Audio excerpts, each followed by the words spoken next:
said, let's get started. Does anybody know where we left off last week? Let's see if anybody paid attention. We were in John, correct? I'm going to even go even further. We were in John chapter 3. So we stopped off at where? Good, because I was on the wrong one. Okay. I had promised that I would tell this. I had heard a joke this morning, and I want to pass it on to you. A man finds a bottle, like a lamp, and he rubs on that lamp. And this genie comes out.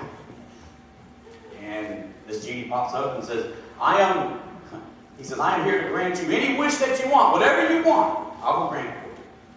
And the guy thought about it, and he says, I love Hawaii. I love Hawaii. And since I'm from California, what I would like to just have you do is build a bridge from California all the way to the island over there, for Hawaii, so I can just drive over there whenever I feel like it. And that genie looks and says, that's impossible. Just the overall logistics of it is impossible. We can't do that. The pylons would, just have to be huge. And, oh my gosh, I can't do that. That's impossible to do. Think of something else. And the guy starts scratching his head. And he says, oh, I got one. He says, my wife says that I'm insensitive. My wife says that I don't understand her. That I don't understand women. That I don't have that kind of heart. He says, I'll tell you what. Help me. He says, help me understand women. Help me be more sensitive. Help me understand their needs and their wants. Help me understand my wife so that we can be in love. Help me understand women. And that genie just looked at him and said, so that highway is that a 2-lane or is that a 2-lane? Right. We just don't know, do we? Guys, you get a bad person. But you don't know. We'll never understand women.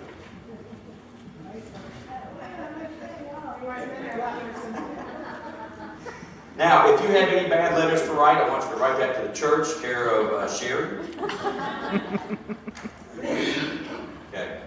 We left off at verse 11. We're in John chapter 3, verse 11. But I want to start just a couple back so that, just to get you caught up. What's going on is that Jesus is talking with one of the Jewish leaders of the time. His name is actually Nicodemus. And Jesus had told him some stuff, and yet, just like everybody, he just didn't get it. Nicodemus, he just didn't get it. So basically, I'm going to start with verse 9. And it actually says, Nicodemus answered, and he said to him, how can these things be? See, what Jesus has told him, so far, he doesn't get it. He doesn't understand what's going on. He doesn't understand what he's saying. So Jesus comes back, and this is in verse 10, and it says, Jesus answered and said to him, you are the teacher of Israel, and yet you do not know these things. See, Jesus couldn't understand that he didn't understand what was going on. And so we talked about this last week. What was the biggest reason why he didn't understand? Because we think, see, she cheated because that's the pastor's wife. So actually she heard a little bit what was going on when I was studying this. We think in the physical. We think in the mental. We don't think in the spiritual. None of us do. So even we would have a hard time understanding. Because the whole thing was that Jesus was talking about a man must be born again. And basically Nicodemus, which was this teacher, which was the actual leader of Israel, he didn't get it. He couldn't understand what being born again was. And see, the reason is that most of your Jewish teachers and your doctors of the law, they were very arrogant with their knowledge. See, they were above everybody else. Who here knows somebody that is like that? Everybody. Some of you won't raise your hands because your wife's over there in that, didn't you? But people know somebody that knows everything. And unfortunately, in churches, you have those people all the time. And it's sad, but it's true. You ever talk with somebody that'll try to force what they believe onto you?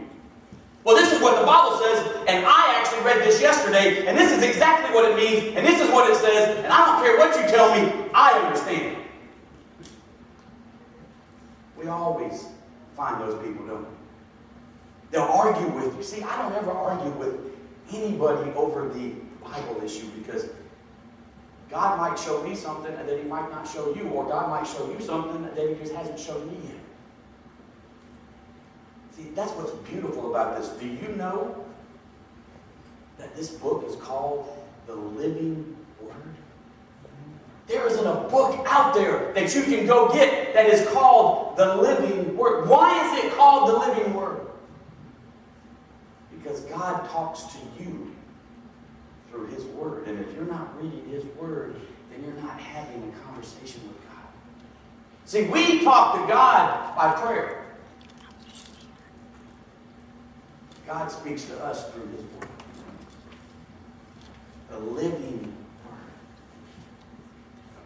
You know what? You can carry around the book with you and have constant conversation with God.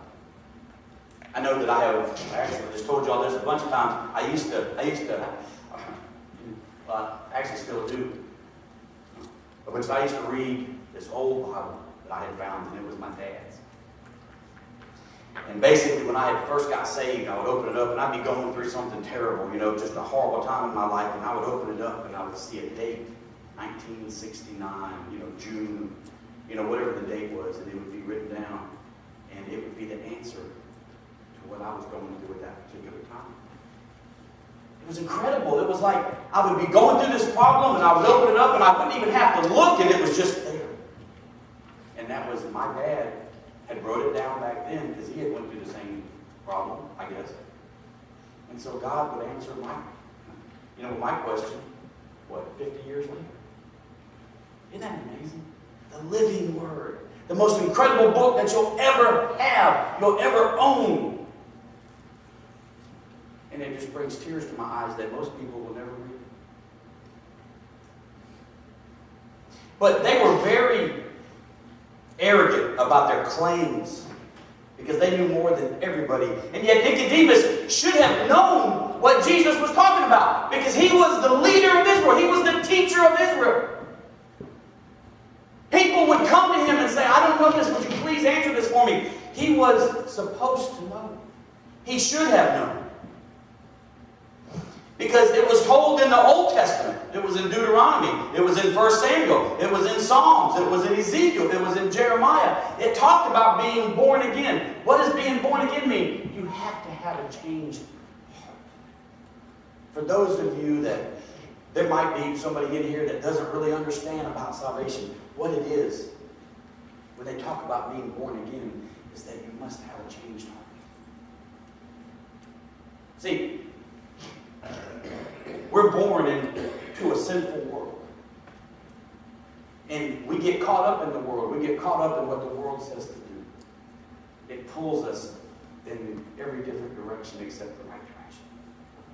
And there's a time in your life when you get fed up with being pulled by the world and doing the stuff that you're doing. And you make up your mind that you're not going to do that anymore.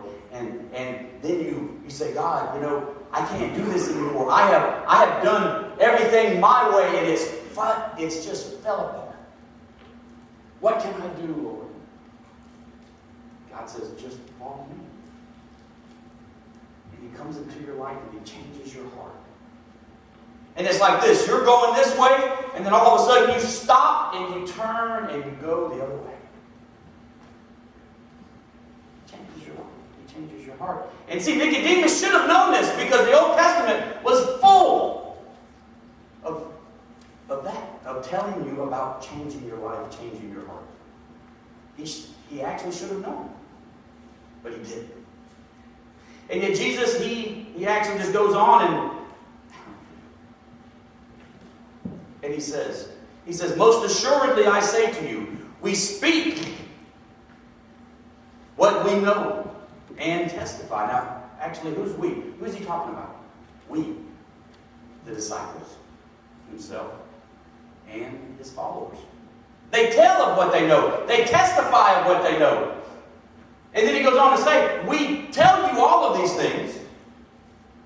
And he says that basically we also talk about what we have seen, and you do not receive our witness. My question to you is, why are we so surprised when we realize that people don't really listen or even receive God's word? Why are we surprised by that? When you sit down and you talk to somebody and they go, oh, you know, that's just not for me. Oh, you know, I just don't see how that you can believe that stuff. I talked to a guy the other day. There's a guy that is at my work, and we talk all the time. And he says, you know, that's fine and dandy, you know, what you believe. And he says, and that's great. To me, I just don't believe in that. And I said, well, what do you believe? And as we started talking, now, I'm going to tell you, I love to watch things about UFOs. That's great. I love to watch that stuff. I don't believe that God is an alien that's going to come down here and step off of a spaceship. But that's what he believes. And I sat there and I was kind of baffled by it, and I said, so it's easier for you to believe that God is an alien than basically what I'm telling you here. And he goes, well, that's just what I believe. So, okay. So that's sad, but that's okay. And then I started at the thing, does he believe in the Roadrunner, and does he believe in Maxie Bugs Bunny? Because it goes along the same. I love to watch that stuff. You can ask my wife. I love it. But there's nothing in the Bible that tells me about it, so I'm not going to sit there and tell you that that's what. But the Bible tells me that God is real, that heaven is real, that hell is hot, and that Jesus saves. It doesn't get any more plainer than that. And the teacher of Israel had no clue. He did not receive the witness. Galatians 4:9 says, but now, after you have known God, or rather are known by God, how is it that you turn again to the weak and beggarly elements to which you desire again to be in bondage? Isn't that incredible? I talk to drug addicts every day, and I tell them about Christ and about how Christ can turn their life around. And yet, when they get out of jail, they go right back to that same stuff that they do every day. And then they come right back into jail. I like to think of it as that they like me so much that they want to come back, but that's not really what happens. But they just don't get it. They don't understand. Then he goes on to say that if I have told you earthly things and you do not believe, how, and it says, will you believe if I tell you of heavenly things? The spiritual. If I tell you things that happen on earth and you don't believe me, how in the world would you believe me if I told you things of heaven? If I talk spiritually to you? Are you going to believe me then? The answer to that is no. He's not. See, what's so cool about this, though, is that Christ pulls heaven and earth together when he starts talking about this. You see, Christ was in heaven, and he came down to earth. And he's pulling it together. See, he's talking about the spiritual transformation. The kingdom of darkness into the kingdom of God, which is the kingdom of light. But you see, most people, we don't get that because we're not thinking spiritually. But Jesus split up heaven and earth. Nicodemus would not believe when Jesus told him of the things that he knew. How in the world can he believe when Jesus spoke of these heavenly things? When he's talking in the spiritual, he wouldn't. You wouldn't. And he couldn't. So many people put their faith into man and not to God. See, that is so sad. We tend to basically believe what we see. And that's what we believe. We believe what we see. Just like Jesus said, the wind blows, you know that it's there, but you don't see where it's coming from. You can't see the wind, but you can feel it. Wow. Now, the next part I really want you to understand. We're not going to actually go far into this because I'm going to get a little bit deep into this. It goes on and it says, no one has ascended to heaven but he who came down from heaven. And he's talking about who? Himself. Correct. Jesus.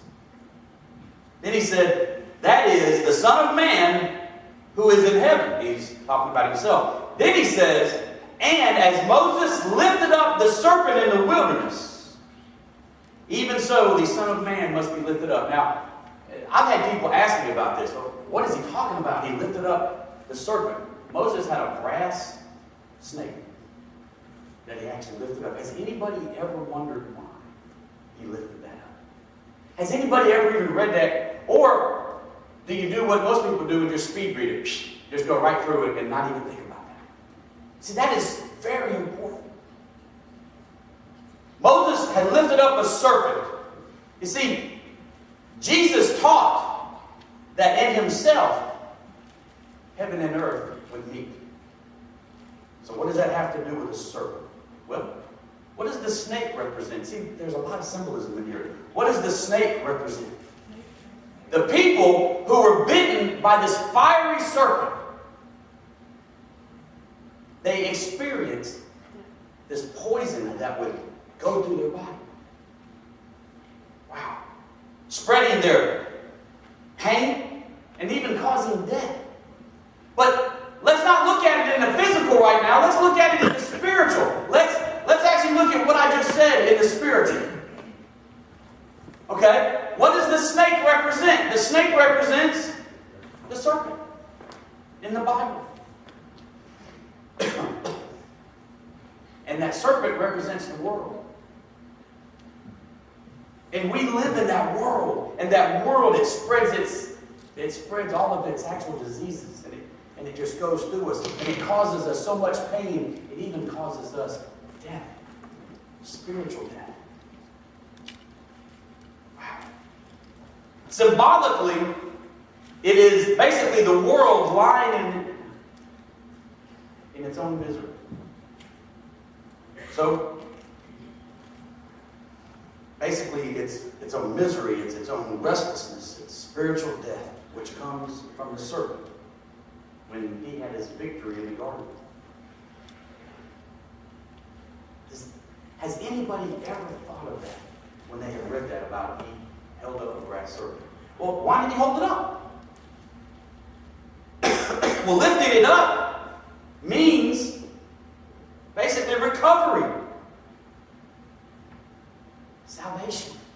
When he lifted up this serpent, he held it up, telling everybody that God can heal, God can save, God can give you recovery of your life. Because every single one of us in this room today, every single one of us in this church today, I don't care who you are, I don't care how old you are, we've all been bit by that fiery serpent. Amen? We all have a past. I actually stand up here, you know what you hear, some people, that they've known me forever, and they call me Bob. They knew what I used to do. I'd be just an idiot if I just stood here and said that I was born a preacher. Most of you that know me knew that's not the case. That's why it's such an honor to me to know that people from my high school, they actually come here and they stay. That's a huge honor to me, because I was bit by that fiery serpent. I was actually spiritually dead for so long, and only by the grace of God can I stand up here and do what I do. Only by the grace of God, which it takes us to the next point. Let's go on. To verse 15, it says that whosoever believes in him should not perish, but have everlasting life. Now that's verse 15. But the key word that I want you to focus in on, and if you have a pen, I want you to underline this. The third word, but whosoever believes. Believes. The easiest thing is the hardest thing. You don't have to go out and knock on doors. You don't have to preach on the corner. You don't have to build houses or churches. You just have to believe. Believe. For it says, for whosoever believes in who? In Jesus. For whosoever believes in him should not perish, but have everlasting life. And then we go to the next verse, which everybody knows this. And I want you to read it with me. John 3:16. It says, for God so loved the world that he gave his only begotten Son, and that whosoever believes in him should not perish, but have everlasting life. Now, I have talked about this before. We've heard that so much that verse means absolutely nothing to you. We have heard that more times than you can count. Somebody here told me that when I said that and I read it again, the way that it should be read, that they had tears in their eyes. I want you to, you know what? I want you to close your eyes. Everybody, here, you know what? You just close your eyes. And for God so loved you that he gave his only begotten Son, and that whosoever believes in him should not perish, but have everlasting life. How many of you in here have kids? If they came up to you and said that your child had a rare blood that could save the world, there was this big disease that was just wiping everybody out, and they said that your child, if we drew all of the blood out of your child, now, of course, your child would have to die, but he would save the world. Could you give up your only child to actually save the world? See, what a hard decision. Most people would say, no, I couldn't. But if you read this like it should be read, for God so loved the world. Who was the world? You and me. God so loved you that he gave his only begotten Son, that whosoever is everybody, even the person that you talk with that says, you're crazy, you believe in that garbage, you're nuts. That's not true. That's whosoever, that's everybody. That whosoever believes in him, and it says, should not perish, but have everlasting life. That's incredible. I'm going to read one more verse, and then actually we're going to stop there. For God did not send his Son into this world to condemn the world, but that the world through him would be saved. I can't explain it any easier than that. Christ did not come. See, you know that you get around people and they say, don't you condemn me or don't you judge me. You don't know me. You know what? If you truly love Christ, you're not going to judge or condemn me. You're going to simply tell him, God loves you like he loves me. And anything that you've done in your past that you feel like that you can't get over, because let me tell you something. Let me explain this to you. We can really, it's easier to forgive somebody else than it is to forgive yourself. One of the biggest issues in that jail is people will say, I can't believe I did what I did. I just can't believe it. I cannot forgive myself that I hurt so many people. You see, Christ will never condemn you. I don't care what you've done. You just have to believe, and you have to be willing to give your life over to him. See, that's it. And if you're sitting in this church today and you don't know that if you were to leave and something were to happen, and I know that everybody actually says this, and they say, oh, that's a scare tactic, Pastor. Hey, how many people have talked to one person and then an hour or two later they're gone? They're gone from your life. See, that's life. That's part of life. We don't know. And that person could be you. And if you don't know in your heart that you're saved or that you've given your life over to Christ or that you know that you're going to go to heaven, you see, people make jokes about it. Oh, I'm going to go to hell and man, we're going to party. That's so sad. That's so sad. Christ came. God's will is that none of us should go to heaven. But He gave us free choice, free will. So we make our own decisions. But it also actually says in the Bible that God will never lay too much on you without giving you a way out. We've all heard that. We don't know the other part of that, which is the way out. But all of us have heard that God will never give us more than we can handle. Well, the next part of that is, if you read that, it says, without giving you a way out. And the way out is Jesus Christ. That's the way out. You might be going through something right now that you can't believe. It's the heaviest thing that you've ever experienced. You came here today out of desperation. Let me tell you, the way out is Jesus Christ. That's it. Him and Him alone. It's not me. It's not your friends. It's not the doctor. It's not the psychiatrist. It's Jesus Christ. That's what the book of John is all about. So I want to ask Don if you can come up. Rose?